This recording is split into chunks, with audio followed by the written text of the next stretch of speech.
ஆண்டவராய் இயேசு கிறிஸ்து நாமத்தினால் வாழ்த்துக்கள். இந்த நாளுடைய செய்தி என்னவென்றால், நாம் யாருக்காக ஆண்டவரிடத்துல ஜெபிக்க வேண்டும்? பொதுவாக நம்மிடத்துல காணப்படுகிற காரியம் என்னவென்றால், நமக்காக, நம்முடைய குடும்பத்திற்காக, பிள்ளைகளுடைய படிப்புக்காக, வேலைக்காக, திருமணத்திற்காக, நம்முடைய தொழிலுக்காக நாம் ஜெபிப்பது வழக்கம். நல்லது, அது செய்ய வேண்டும் என்பதில் மாற்று கருத்து இல்லை. ஆனால் வேதத்தில் ஆண்டவர் பேசுகிறார். 1 தீமோத்தேயு 2ஆம் அதிகாரத்தில் நான் பிரதானமாய் சொல்லுகிற புத்தி என்னவென்றால், எல்லா மனிதருக்காகவும் விண்ணப்பங்களையும் ஜெபங்களையும் வேண்டுதல்களையும் ஸ்தோத்திரங்களையும் நாம் பண்ண வேண்டும் என்று வேதத்தில் வாசிக்கிறோம். ஆகவே எல்லா மனிதர்கள் என்று சொல்ல போகும்போது நம்முடைய குடும்பம் மாத்திரமல்ல, நம்முடைய நண்பர்கள் உறவினர்கள் மாத்திரமல்ல, நம்முடைய ஸ்தலத்தில் பணியாற்றுவதற்காக மாத்திரமல்ல, எல்லா ஜனங்களையும் ஆண்டவர் உருவாக்கினார். ஆண்டுடைய பார்வையில உயர்ந்தவர்கள் தாழ்ந்தவர்கள், படித்தவர்கள் படியாதவர்கள், ஆண் என்றும் பெண் என்றும் கிடையாது, பெரியவர்கள் சிறியவர்கள் என்று கிடையாது. ஆண்டுடைய பார்வையில எல்லா ஆத்மாக்களும் விலையேற பெற்றவர்கள். ஏனென்றால் ஆண்டவராகிய இயேசு கிறிஸ்து இந்த உலகத்தில் அன்பு கூர்ந்து தம்முடைய ஜீவனை மரித்தவர்கள், கடந்து போனவர்கள், வாழுகிறவர்கள், வாழப்போகிற அனைத்து மக்களுக்காகவும் தம்முடைய ஜீவனை கொடுத்து இன்று உயிரோடு வாழுகிறார். ஆகவே நாம் உயிரோடு வாழ்கிற அனைத்து மக்களுக்காக விண்ணப்பங்களையும் வேண்டுதல்களையும் ஜெபங்களையும் ஸ்தோத்திரங்களையும் நாம் ஏறெடுக்க வேண்டும். ஆண்டவரிடத்தில் பாரபட்சம் இல்லை. நாம் வாழ்வது போல, நாம் மகிழ்ச்சியாய் இருப்பது போல, எல்லாவற்றிலும் நாம் வாழ்ந்து சுகமாய் இருக்கும்படியாக நாம் வேண்டுதல் செய்கிறோம். நல்லது. அதே போல மற்றவர்களும் நன்றாக இருக்க வேண்டும், நன்றாக வாழ வேண்டும் என்கிற அந்த சிந்தை, அந்த வேண்டுதல் இறைவனிடத்தில் நாம் ஏறெடுக்க வேண்டும். அது ஆண்டவர் பிரியப்படுகிற காரியமாக இருக்கிறார்.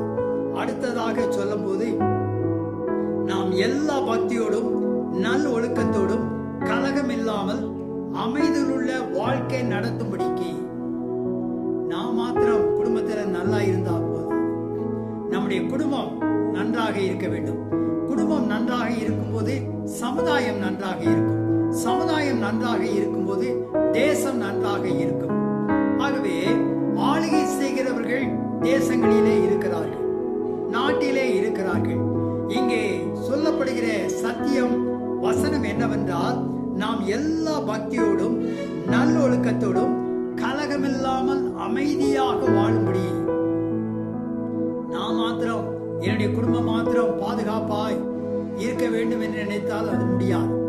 சமுதாயம் சமாதானமாய் கலகம் இல்லாமல் அமைதலாய் இருக்க வேண்டும்.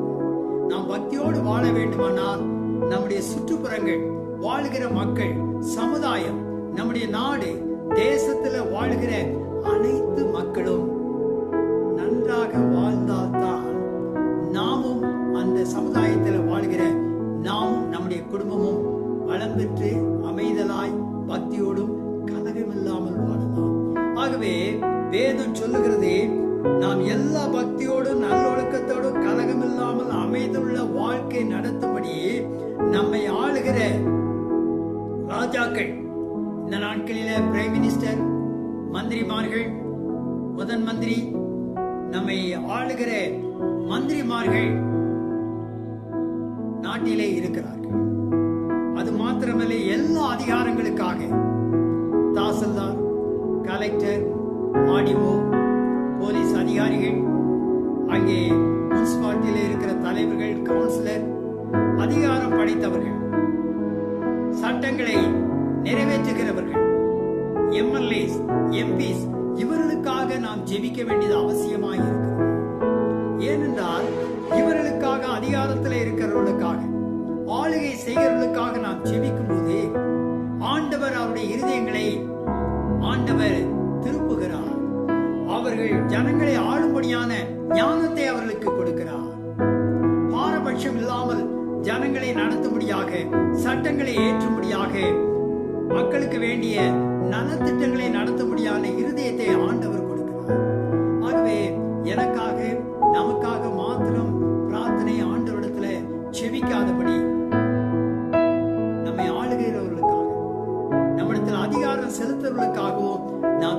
வேண்டும். அப்பொழுதுதான் நாம் எல்லா அமைதலோடும் நல்லொழுக்கத்தோடும் பக்தியோடு வாழ முடியும் என்று வேதத்தில் சொல்லப்படுகிறது.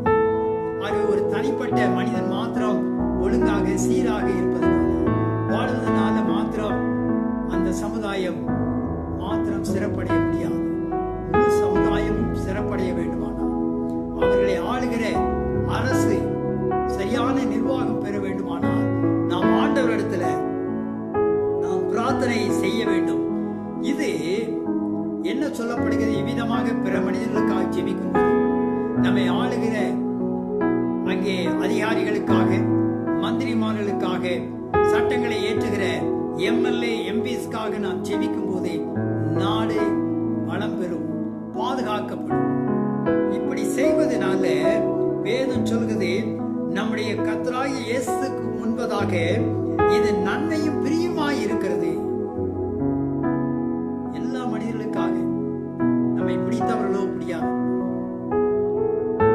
உயர்ந்தவர்களோ தாழ்ந்தவர்களோ யாராய் இருந்தால் சரி, அனைத்து மக்களுக்காக நாம் ஜெபிக்கும் போது அது ஆண்டவருடைய பார்வையில வெளியேறப்பட்டதாய், பிரியமானதாய், நன்மையாய் இருக்கிறது.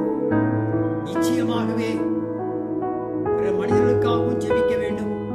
நம்மை ஆளுகை செய்கிற, அதிகாரம் செலுத்துகிற அதிகாரிகளுக்காக, அலுவலர்களுக்காக, மந்திரிமார்களுக்காக நாம் பிரார்த்தனை செய்ய வேண்டும்.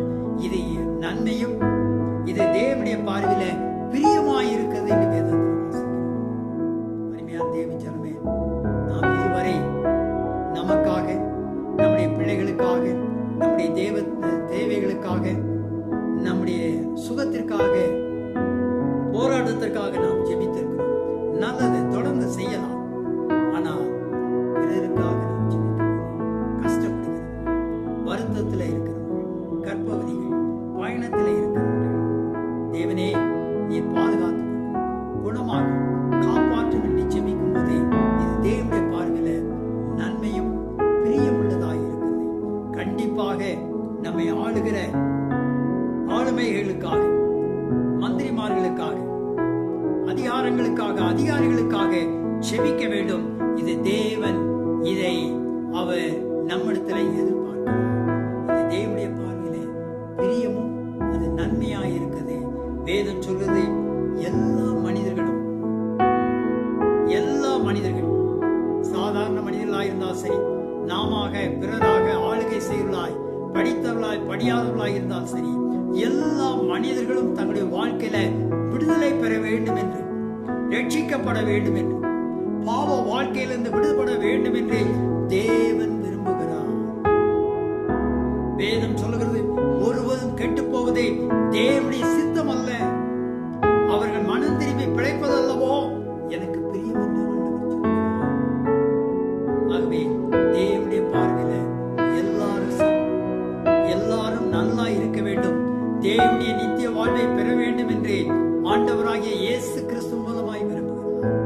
ஆகவே எல்லாரும் விடுதலை பெற வேண்டும் என்று நம்மை படைத்த ஆண்டவர் விரும்பும் போது நமக்கு ஏன் அந்த ரிசர்வேஷன், நமக்கு ஏன் அந்த கசப்புகள், நமக்கு ஏன் அந்த தேவையற்ற எதிர்மறையான எண்ணங்கள்?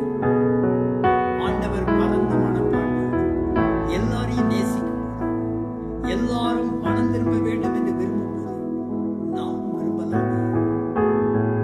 அவர்கள் சத்தியத்தை அறிகிற அறிவை பெறும்படியாக ஆண்டவர் விருப்பமுள்ளவராக இருக்கிறார். ஒன்று, விடுதலை பெற வேண்டும், எல்லாரும் சத்தியத்தை அறிகிற அறிவு. இயேசு சொன்னார், நானே வழி, என்னை அல்லாமல் ஒருவனும் என் பிதாவினிடத்தில் ஏவனிடத்தில் வரா. நானே வழி, நானே சத்தியம் என்று சொல்கிறார். அநேக சத்தியங்கள் அல்ல. I am the way, I am the truth, I am the life. அவர்தான் வழி. நித்திய ஜீவனுக்கு வழி ஆண்டவராகிய இயேசு கிறிஸ்து. அந்த ஒன்றே சத்தியம், நானே சத்தியம் என்று சொல்கிறார். The truth, the life. நான் அவைகளுக்கு ஜீவன் உண்டாயிருக்கவும் அந்த ஜீவன் பரிபூர்ணப்படவும் வந்தேன் என்று இயேசு சொல்கிறார். அருமையான தேவனுடைய ஜனமே, இந்த நாளில் வேறே வழி, வேறே சத்தியம், வேறே ஜீவன் அல்ல. சத்தியமாய் இருக்கிறேன், நானே வழியாய் இருக்கிறேன், நானே ஜீவனாய் இருக்கிறேன் என்று இயேசு சொல்லுகிறார். அந்த இயேசுவினிடத்தில் பிற மனிதர்களுக்காக நாம் ஜெபிக்கலாமே.